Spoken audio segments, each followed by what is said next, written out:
Hi.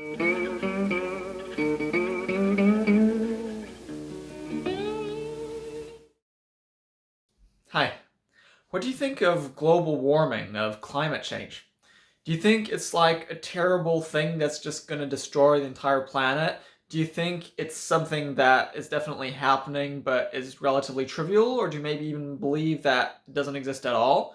Here I'm going to present my take on the issue, which might seem surprisingly unalarmist given my definite concern for environmental issues. You've seen I did a few videos where I filmed some birds, and that's because I actually like bird watching, and especially when I go traveling.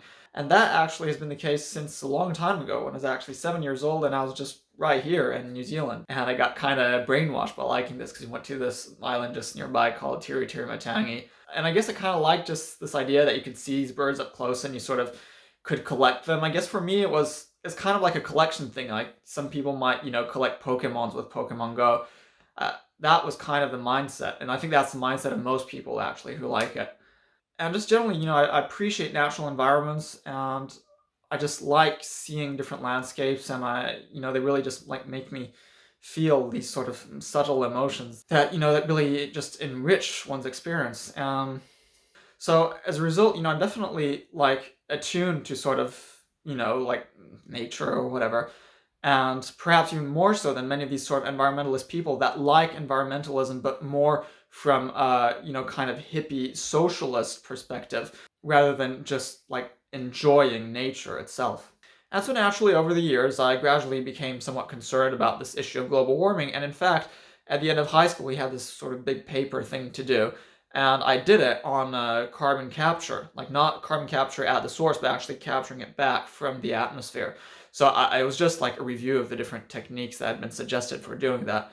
But so the point of me saying that is simply that I was concerned about this issue, and to the extent that I devoted a significant amount of effort in that paper, for instance. But it's true that I never felt it was all that catastrophic, and over time I actually have been feeling less and less that it's all that big of a deal. That doesn't mean it isn't a big deal. It is a big deal, absolutely. I'm just saying that it's not quite the apocalyptic catastrophe that many people sort of seem to think it is.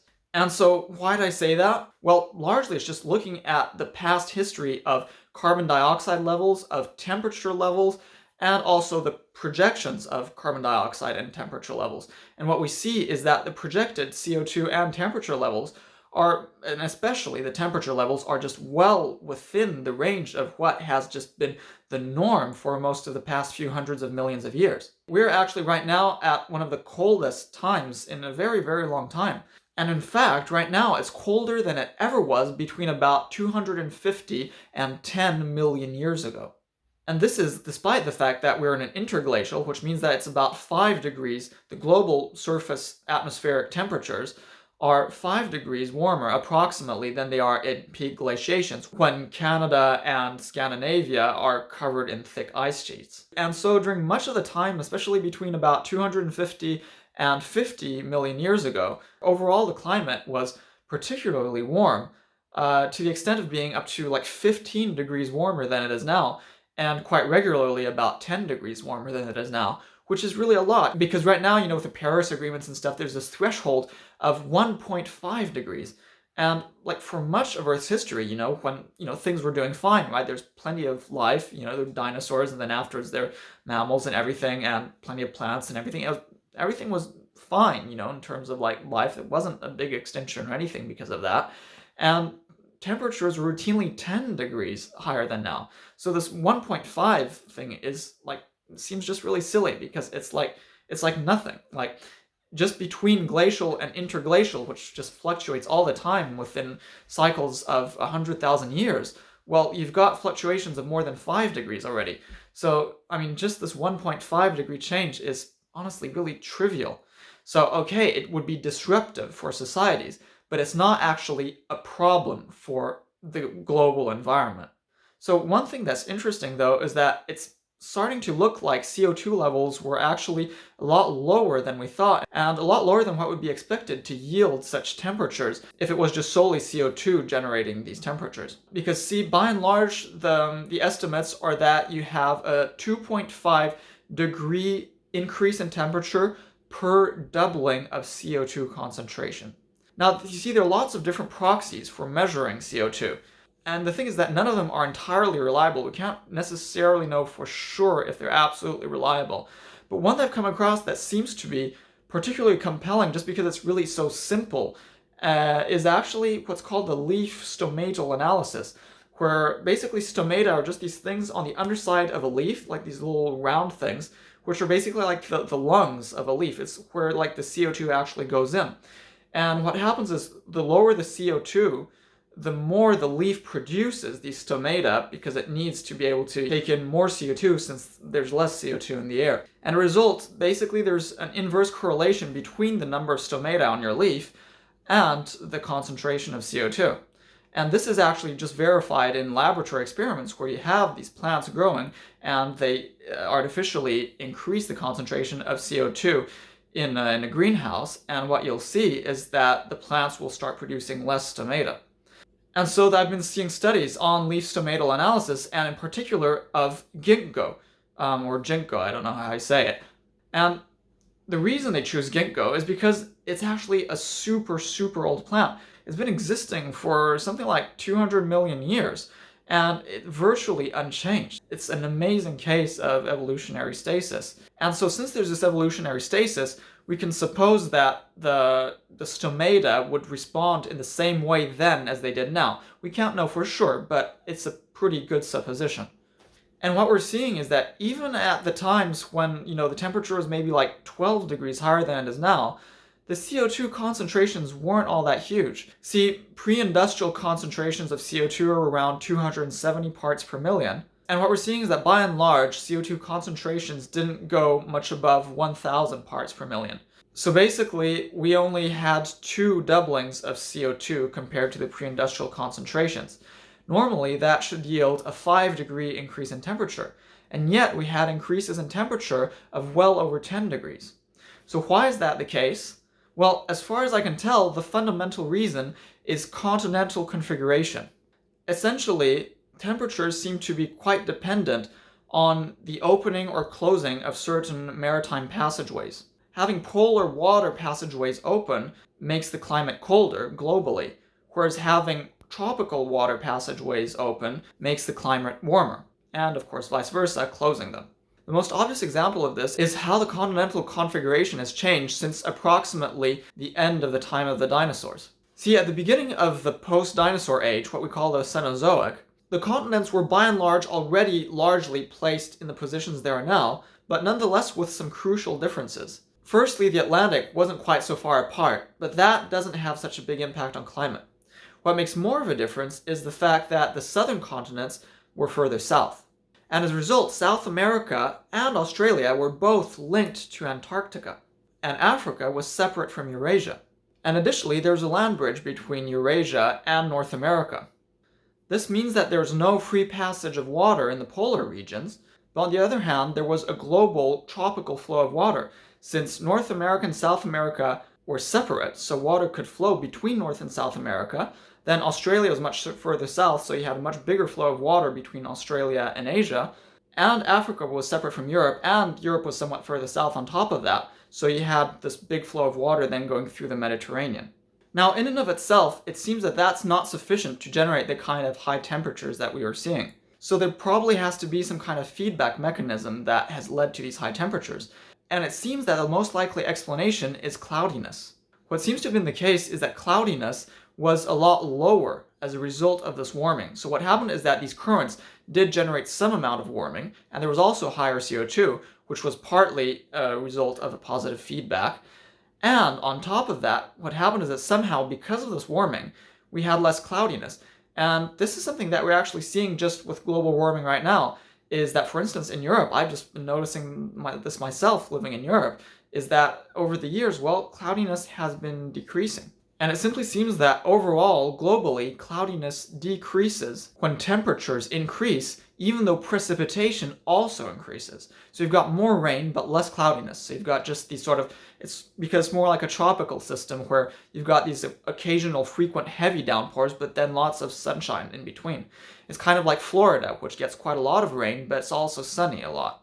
And this decreased cloudiness leads to increases of temperatures. Why? Because clouds Most types of clouds, well, they reflect sunlight, right? They're really white, so white reflects light, and as a result, they make things cooler. On the other hand, thin, high-altitude clouds actually warm things up, because what they do is they actually reflect back down the escaping infrared light that otherwise would have escaped out into space. And they do that more than they block the incoming sunlight.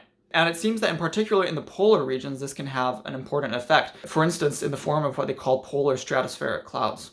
And in fact, in the polar regions, even low, thick clouds apparently seem to increase temperatures because the polar regions just don't receive much sunlight anyway. And as a result, they're just going to be retaining the heat that was transported atmospherically to the polar regions from warmer regions. And so that has a bigger role. The heat retaining role of clouds is a bigger role than the sunlight reflecting role in the polar regions. So what you've got is cloudier polar regions and sunnier everything else. And this is really what leads to these really high temperatures. And so interestingly, well, we also have these known peaks of CO2, like the Paleocene-Eocene thermal maximum, where on a baseline that was already very high in terms of CO2 and temperatures compared to now. So you had a baseline of temperatures maybe 10 degrees higher than now, and CO2 maybe, close to 1,000 parts per million. Then suddenly you've got this spike. And so then on top of that high baseline, you might have a spike. I don't remember the exact figures, but we say maybe a doubling of CO2, so maybe it went close to 2,000. And as a result, the temperature, well, it didn't increase by all that much. It increased by the classic amount that CO2 is expected to make temperatures increase, which is about 2.5 degrees.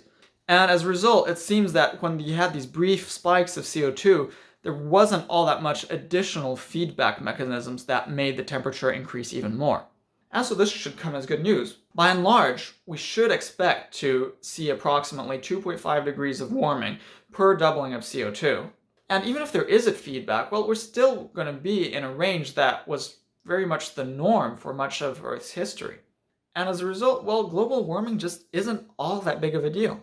At least not for the planet. It's going to be certainly very disruptive for us as civilized people because, for instance, well, agricultural zones will shift polewards, and perhaps the most significant disruption is sea level rise, which will lead just to the flooding of all coastal regions, including giant cities. So it's still a big deal. But it's really not going to destroy the biosphere. In fact, it seems that biodiversity actually tends to be higher at higher temperatures. I mean, right now the highest biodiversity is in warm tropical climate regions, which there's simply going to be more of as the climate warms. Obviously, speciation takes about 1 million years, so we can't actually expect to see new species arise right away just through very rapid global warming, of course. But the point is that global warming isn't all that big of an issue. For now, parts per million have increased from about 270 at pre-industrial levels to approximately 420 now. So that's an increase of 150 parts per million. And the current rate of increase is approximately 2.5 parts per million per year, which means 100 parts per million in 40 years. This means that it'll take another 50 years before we get to a doubling of CO2 from pre-industrial concentrations. And so, okay, that's going to exceed the limit set by like the Paris thing, which is 1.5, because a doubling normally is about 2.5. But the whole point is 2.5 is not a big deal. Even as recently as about 5 million years ago, temperatures seem to have been as much as 5 degrees higher. Although it's possible it was only like about 2 degrees higher. And then to reach another doubling, well, that would be going from 540 to 1080. So it would require adding more than 500 parts per million. And at a current rate of increase, which is 2.5 parts per million per year, well, that would take 200 years to reach just another doubling.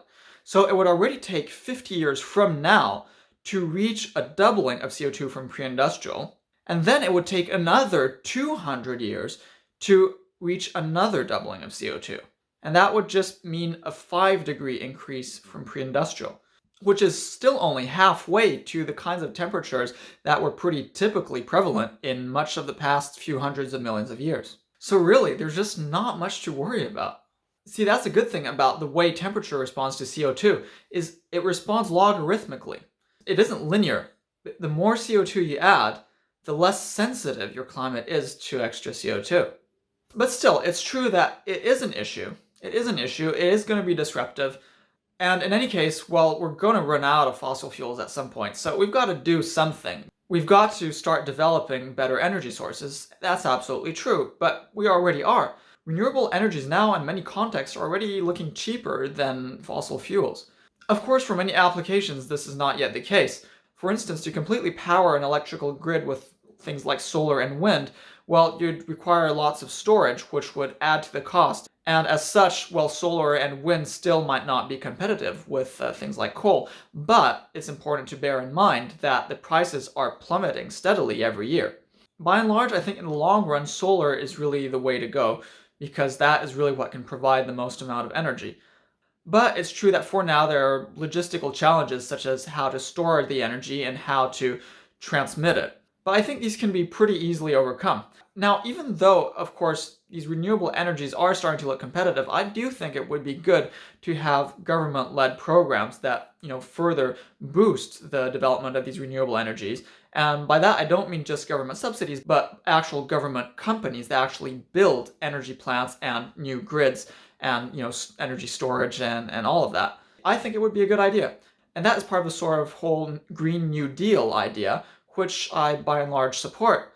But what I want to emphasize is that even if we don't do that, well, it's not going to be all that catastrophic. But I think we absolutely should, if only because that would also allow us to just increase the total amount of energy. We could easily get to a stage where just create lots of energy and even lots of surplus energy, and it wouldn't even matter because it would be so cheap that we could just do it, and it wouldn't actually be a problem, again, because it's just like clean energy. So I definitely support like massive government-led efforts to actually build big like solar plants especially, but also, other renewables such as, wind and geothermal and hydro in places where it doesn't like impact the local environment too much. I think we should definitely push for that more and not just sort of have these little subsidies for a few companies. But it's also okay if we don't do that. And of course, another objection maybe that some people have is like transportation, because that, it's maybe a bit more difficult to have, vehicles running on batteries. But as we're seeing with like lots of these electric cars, well, it's starting to work pretty well. So, I mean, that is starting to look feasible too. Now, of course, things like planes and boats, that is a bit more of an issue. And for now, it's looking like they will have to rely on fossil fuels.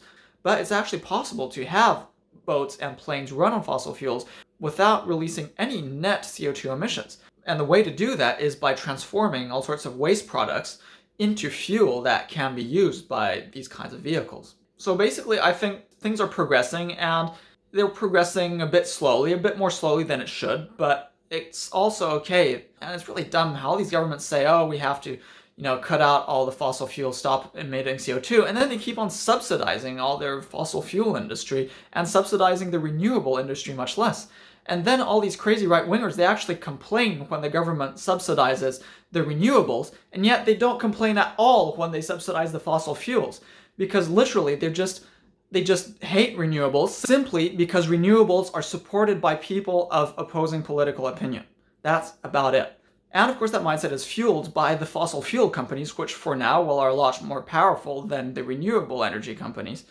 And so it's like, it's just really ridiculous, and these people are just such massive idiots. But at the same time, this climate alarmism is largely excessive, and in fact, it kind of decredibilizes the whole stance, and as a result, it might lead to people taking you less seriously, because, I mean, they say, okay, 1.5 degrees is going to be like the total apocalypse. Well, we've already gone past more than half of that, and like for now, well, it hasn't changed all that much. And so obviously this limit of 1.5 degrees makes this whole anti-CO2 movement kind of lose its credibility. Basically, the people who want to reduce CO2 emissions, well, they're right, but they just tend to overly dramatize the situation. Whereas those who actually want to keep increasing CO2 emissions, well, they're just completely crazy. They're just completely crazy. Like, they're literally people who claim to be all like pro-small government and free market, and yet want governments to keep subsidizing fossil fuels, simply because that's the opposite of what their political opponents want. That is crazy, okay? That is crazy. And this is actually a pattern that we kind of encounter systematically, is you have these sort of liberal and socialist and sort of in-between people that have, by and large, the right ideas, but they're often, a bit exaggerated or a bit skewed, so that doesn't quite reflect reality and that isn't quite rational. This is also true, for instance, with identity politics, where, liberals and leftists recognize that there's a problem of racism, but then they actually, in a way, see racism even when there isn't really all that much racism, and they sometimes try to correct racism in ways that are excessive and often even somewhat racist themselves. But then the so-called, well, unliberal, unsocialists, the traditionalists, or what I'm deciding to call the borks, simply because I just don't know what else to call them, and I figured I'd come up with that name. Because there is no good name for them for now, because conservative just means you want to conserve whatever you are, and it's not really the name for any particular position. It's kind of dependent on whatever the previous position was, you see. So I don't really like the term conservative. And again, traditionalist, it kind of also depends on what your tradition was. But so I'm using this word bork to refer just to your sort of typical stance of, conservative people in the West. So then the borks react to these sort of liberal and socialist positions, and they react to them in ways that are completely excessive and that are a lot more crazy than just the mild craziness of the liberals and socialists. So the liberals and socialists say, okay, we've got global warming, so it's obviously a problem, we've got to do something about it. But then, of course, they sort of say, oh, it's the end of the world and everything, so it's a bit too much. And then the borks, well, they just basically don't even like the idea of environmentalism in the first place, and they like it then even less when it's the liberals and socialists telling them that they should do that. And then they see that the liberals and socialists are being overly dramatic, and so that just gives them even further vindication for their own stance. And as a result, they say, well, not only are we not going to follow your advice, we're actually going to just keep increasing fossil fuel production just to spite you, just because we don't like you and we want to do exactly the opposite of what you suggest. And it's kind of unfortunate, because it would, in a way, it would be good to have, a rational, nuanced opposition to the excesses of liberals and socialists. It would be good, because these liberals and socialists are often somewhat wrong, and we do need to oppose them. But the borks, well, they oppose them in ways that are systematically wronger. Basically, the borks see the libs and the commies doing something wrong, and then that spurs them to do things in a way that's even much more wrong. That's just systematically what happens. Now, personally, I feel that the liberals and the socialists are pretty much systematically a bit wrong on everything. So they're a bit wrong. And then I feel that the borks are systematically wronger on everything. So it's really, there's Dumb and Dumber. Well, this is wrong and wronger. But it's also true that if the commies entirely had their way, they might actually end up being wronger than the borks, right? One of the reasons the commies nowadays are more right than the borks are is because society is much more close to what the borks want it to be than what the commies want it to be, right? And as a result, the borks and the libs, well, they're the establishment, and the commies, they're the opposition, they're the dissidents.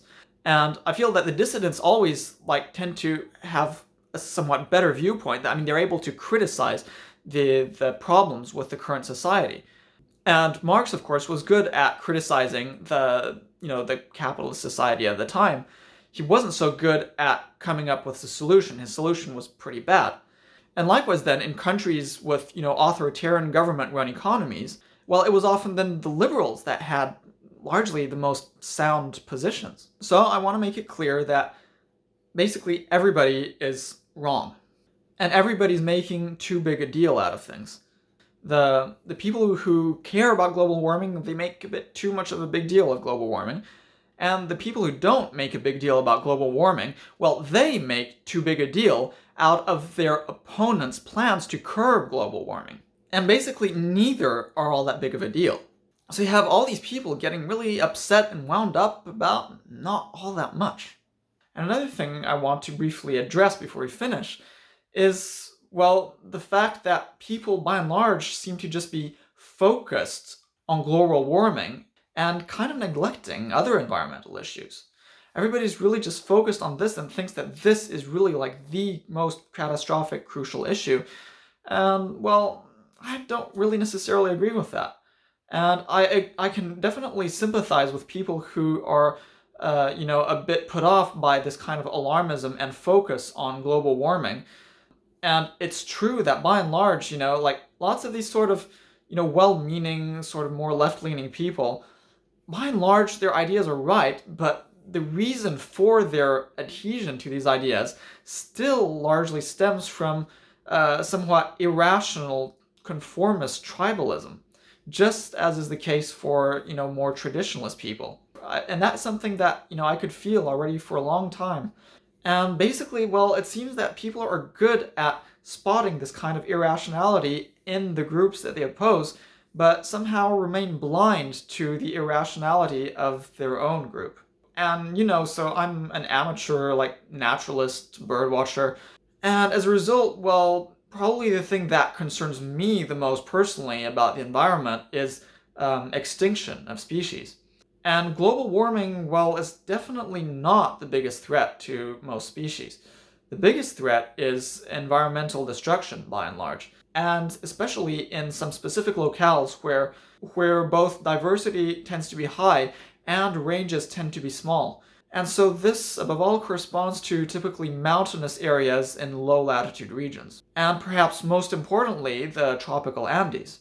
And so the threat to the survival of species in these places, well, it's not big oil spewing out all the CO2, it's not even big agriculture that's chopping down vast swaths of lowland vegetation to replace them with soybean plantations. No, it's actually just your poor little small-scale subsistence farmer just trying to survive, and that all these sort of feel-good lefty people would actually be defending.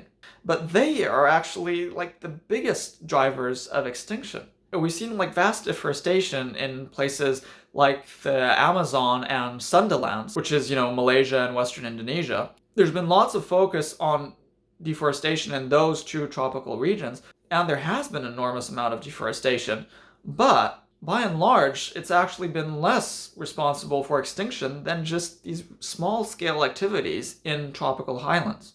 Due to their rugged topography, highlands are inherently less productive. They lend themselves less easily to large-scale operations, and as a result, well, these sort of big companies aren't going to be so interested in going there. But that same rugged topography is also what has led to speciation, because species get isolated by things like mountain ranges, and as a result, you have lots of species with highly localized ranges that are very sensitive to alterations in their environment. Whereas lowland species, well, because it's much easier to just spread and there are no big barriers, well, species tend to be just much more widespread overall, and as a result, tend to be more resilient to deforestation.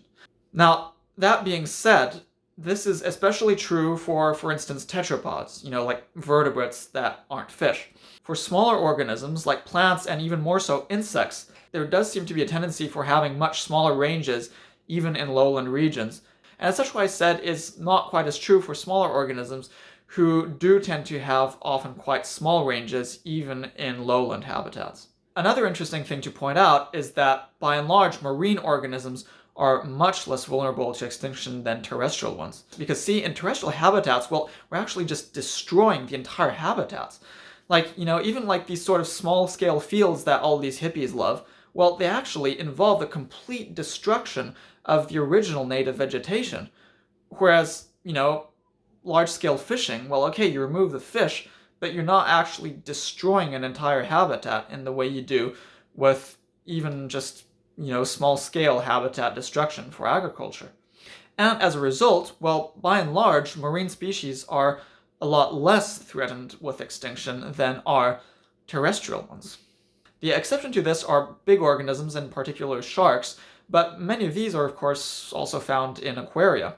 And, of course, seabird populations have been plummeting, but, they have visibility, they're flagship species, so it's, people aren't going to let them go extinct quite as easily.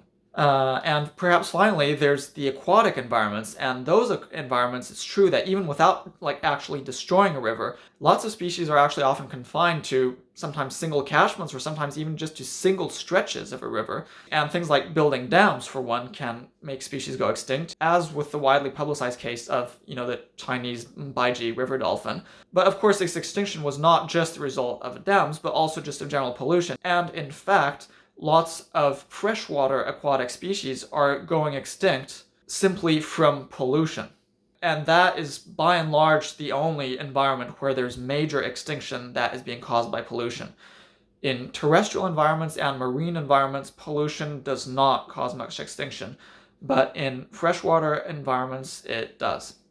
And as a result, what I most personally sort of would like to see happen is that we limit extinction as much as possible by addressing these issues. And in fact, well, lots of these issues can be addressed without even significantly impacting the economy.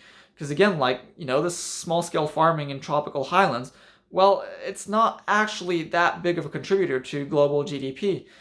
And well, pollution, it's also something that can largely be fixed. You've got things like regulations, and you've got like treatment plants and all sorts of things like that.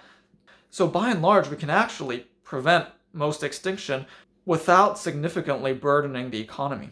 And I personally wish there was actually more focus on that. Like, people just keep showing all these polar bears and stuff, but come on, polar bears are never going to go extinct until humans go extinct, because there's always going to at least be like a couple of polar bears in a zoo. And even beyond that, like, polar bears can actually survive without having pack ice. Like, it's better for them to have it, but they can. And they're just like one species, which is potentially even just a subspecies of the brown bear. Meanwhile, you've got all this huge variety of species that are just being destroyed, especially in warm, low latitude regions, that just nobody even talks about. And they're not being destroyed by global warming. They're being destroyed by agriculture mostly. And so, well, of course, there are other environmental issues too, but I feel that it's true. I mean, global warming is a major issue. It's probably like one of the biggest. For me, extinction is like important just because I have an attachment to like all these, different creatures. And then, well, a third important category would be the pollution that actually makes people sick, which again should be addressed by stronger regulations on emissions, more so in developing countries, since that kind of thing has already been done in developed countries. But in many developing countries, like in Asia in particular, that is really something that should be addressed. And beyond that, I don't think the rest is all that much of a problem. Like, mining. People talk about mining a lot, but by and large, mining actually isn't that big of a problem, because mines are always very like localized compared to something like agriculture. Agriculture occupies a hugely more vast area than mining. And of course, like locally, yes, mining can release all sorts of toxins and stuff and make people sick. And again, there should be regulations to, ensure that that happens as little as possible. But it's not quite as much of a big, wide-reaching issue that impacts everyone. And obviously, then you got things like agriculture, which uses pesticides, which is firstly a worker health hazard. And so then, of course, there's the whole field of, occupational health and safety, and which again should involve extra regulation to ensure that businesses ensure that their workers are protected as much as possible. And it can also have a significant impact on rural communities, who can be more likely to develop certain diseases. And then even to a lesser extent, even the person who eats food that has been cultivated with pesticides is probably going to have a slightly bigger health risks than someone who eats only organic foods, which is why I think we should really support the development of organic foods as much as possible. But of course, bearing in mind that we, above all, just need to ensure that everybody has enough to eat. And then, of course, there's the issue of overpopulation, which often gets neglected. And that, again, is something I used to be more concerned about. And luckily, I've started to see that it's actually not as much of a problem as I used to think. In most places, births have gone down significantly, and it seems like we should be able to manage fine to add a few more billion people to the planet. So sure, it will be a burden on the environment, and it's obviously something that we do have to take seriously.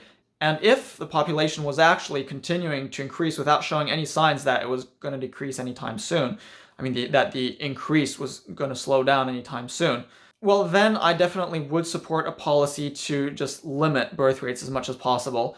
And even if it implies coercion, so I would even, if necessary, support a one-child policy like China had. However, I don't believe that's necessary. I do, on the other hand, encourage to help countries that still have high birth rates lower those birth rates, largely through, family planning programs, and especially promoting contraception, among other things, and just also cultivating the idea that, well, it's maybe not so great to have 6 kids. And of course, by and large, it seems that as economies grow, birth rates usually tend to go down. In a few places, it's not quite so much the case, so I think it's important that we do actually ensure that, it does kind of just go down everywhere for now. Then, of course, in the long term, as technology really progresses, then, then it can just balloon, and then you can just have like humans just disseminating across the whole universe, and we can just be trillions and trillions. But for now, we're not there yet. For now, we still have to just take heed of the limits imposed by the fact that we're for now confined to a single planet that is not going to grow as our population does. So that was a basic overview of my position on environmental positions, with in particular global warming. And so essentially all of these issues are real and definitely need to be addressed, but by and large they're not all that severe, and there's not all that much cause for alarmism. Bye.